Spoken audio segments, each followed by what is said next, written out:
Former U.S. Special Representative for North Korea Policy Joseph Yun on Thursday said North Korea would likely have been surprised by the President Trump's quick acceptance of a summit proposal. In his first public interview since his decision in February to step down, Yun said Pyongyang would most likely be scrambling to prepare for the summit. To be frank with you, I think they were a little bit surprised that Washington, President Trump readily accepted. Yun said in an interview with CNN. They thought it would take a little time. So, they were not completely prepared. So, I think they are preparing at the moment, scrambling you might say, on how best to respond. Speaking at a news conference held at the White House, South Korean National Security Advisor Chung Eui-yong on Thursday said Kim Jong Un, during a meeting in Pyongyang earlier in the week, had expressed his eagerness to meet President Trump as soon as possible. North Korea is yet to comment on President Donald Trump's surprise decision last week to accept a proposal by DPRK leader Kim Jong Un to meet by May.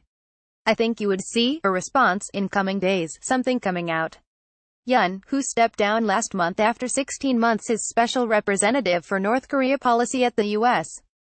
State Department, said. When asked about the possibility that Trump will be played by Kim, he said, I don't think so, really not at all. I think the goals are obvious.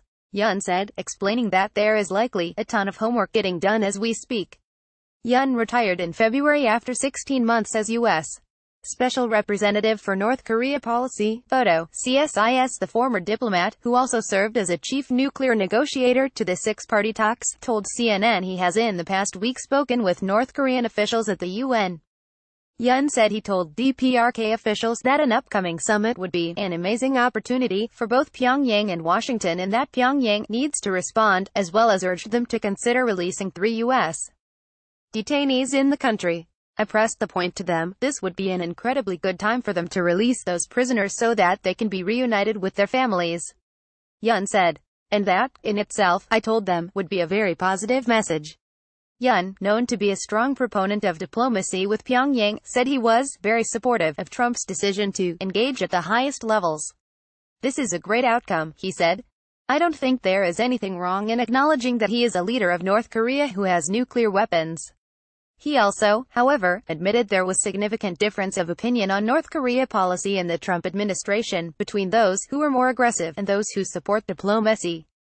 I think one reason is really we could never get all of the administration together on our side, and on their side. Let's not forget at least they have been relentless in testing missiles and nuclear devices. Yun said. In an administration, you're going to have different views. But I think the time has now come, really, to speak with one single unified voice. And that voice has to be that of the president. When asked whether he was referring to reported support for a so-called bloody nose strategy from National Security Advisor H.R. McMaster, Yun responded in the affirmative. A White House official previously told The Washington Post that the phrase bloody nose, a strategy in which the U.S. would carry out limited strikes on North Korea, had never, ever been uttered by anyone in the White House. The Washington Post on Thursday reported, citing unnamed sources, that the president has decided to dismiss H.R. McMaster from his position of the National Security Advisor, as the White House has denied. The report comes days after the sudden dismissal of Secretary of State Rex Tillerson by President Trump. Edited by Oliver Hotham. Featured image, Korean Central News Agency, KCNA.